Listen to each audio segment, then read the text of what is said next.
पुरंदर किल्ल्याच्या पायथ्याशी एक गाव आहे, त्याचं नाव पेठ. लहुजी वस्ताद यांचं मूळ गाव. लहुजींचा जन्म एका पराक्रमी मातंग कुटुंबात झाला. स्वतः छत्रपती शिवाजी महाराजांनी त्यांच्या पूर्वजांना युद्धात केलेल्या कामगिरीबद्दल राऊत ही पदवी देऊन गौरवलं होतं.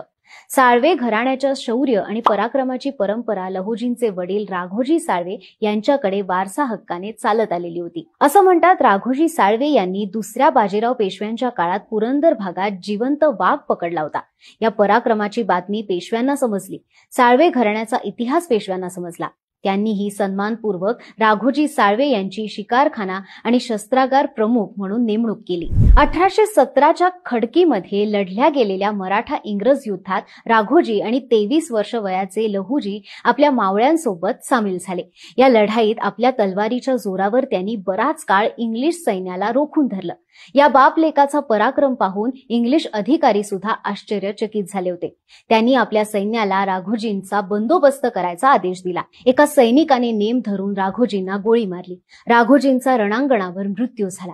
मराठी सेनेचा या युद्धात मोठा पराभव झाला. युद्धज्वराने बेभान झालेल्या इंग्लिश सैन्याने वीर राघोजी साळवे यांच्या मृतदेहाची दगडाने ठेचून विटंबना केली. हे सर्व तरुण लहुजी भरल्या डोळ्यांनी पाहत होते. इंग्रजांच्या या क्रूर कृत्यामुळे त्यांच्या मनात बदल्याची आग भडकली होती. 1818 साली दुसऱ्या बाजीराव पेशव्यांच्या पराभवानंतर मराठी सत्तेचा अंत झाला. शनिवार वाड्यावर युनियन जॅक झळकला.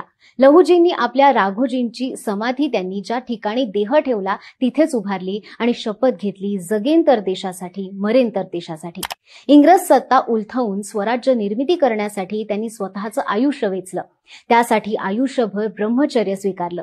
देशसेवेसाठी अज्ञातवास, युद्ध अशा अनेक मार्गांचा अवलंब करावा लागणार. त्यामुळे भावनिक आणि आम्ही प्रपंचवादी न राहता देशसेवा हाच माझा प्रपंच त्यांनी मानला आणि देशसेवेसाठी आयुष्य अर्पण केलं. लहुजींना माहित होतं, जगावर राज्य करणाऱ्या इंग्रजांवर मात करणं एवढं सोपं नाही.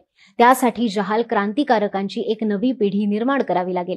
आपल्या अंगी असलेलं वंश परंपरागत युद्धकलेचं ज्ञान तरुणांना देण्यासाठी इसवी सन 1822 मध्ये रास्तापेठ पुणे इथे देशातली पहिली तालीम युद्ध कला कौशल्य प्रशिक्षण केंद्र नाना रास्ते सरदार यांच्या हस्ते सुरू केलं.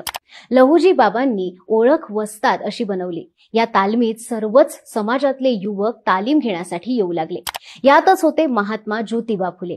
बालवयातच ज्योतिबा आणि त्यांचे मित्र सदाशिव गोवंडे हे लहुजी बाबांकडे प्रशिक्षण घेण्यासाठी येऊ लागले. तलवार, दांडपट्टा, निशाणबाजी या मर्दानी खेळात ते चांगलेच तरबेज झाले. त्यांची प्रगती एवढी होती की ज्योतिबा तेव्हा दांडपट्टा फिरवीत तेव्हा त्यांचं कौशल्य पाहण्यासाठी लोकांची झुंबड उडे.